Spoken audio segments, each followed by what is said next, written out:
হিয়ারিংয়ের নামে হয়রানির অভিযোগ। তৃণমূল বিজেপি সেটিংয়ের তত্ত্ব তুলে সিপিআইএমের এসডিও দফতর চলো অভিযান আসানসোলে।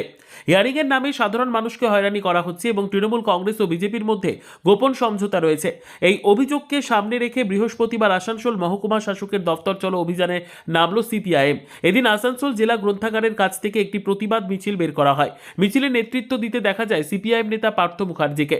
মিছিলে আসানসোল উত্তর ও আসানসোল দক্ষিণ বিধানসভার বহু সিপিআইএম কর্মী ও সমর্থক উপস্থিত ছিলেন। সিপিআইএমের অভিযোগ, এসআইআর সংক্রান্ত হিয়ারিংয়ের নামে সাধারণ মানুষকে অহেতুক ডেকে এনে হয়রানি করা হচ্ছে।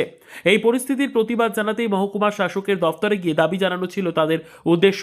এদিন বক্তব্য রাখতে গিয়ে সিপিআইএম নেতা পার্থ মুখার্জি বলেন, আমরা ভেবেছিলাম এসডিও অফিসে গিয়ে এসডিও সাহেবের সঙ্গে দেখা করে আমাদের দাবি তুলে ধরব, কিন্তু পুলিশ দায়িত্ব নিয়ে গেট বন্ধ করে রেখেছে, তাই বাধ্য হয়ে রাস্তাতেই আমাদের সভা করতে হচ্ছে। ঘটনাকে কেন্দ্র করে এলাকায় কিছুক্ষণের জন্য রাজনৈতিক উত্তেজনা তৈরি হয়। কাজল মিত্রের রিপোর্ট, নিউজ সমাজিতৈষী। করার জন্য রাস্তায় নেমেছি।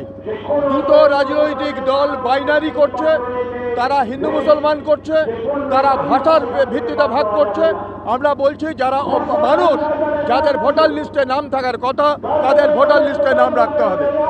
প্রশাসন এমনভাবে সাজিয়েছে যাতে নৈরাজ্য তৈরি হয়। আমরা বলেছি কেন্দ্র বাড়াতে হবে, টেবিল বাড়াতে হবে, মানুষের হয়রানি বন্ধ করতে হবে। এটাই হচ্ছে সবচেয়ে বড় কথা আজকের প্রতিবাদে।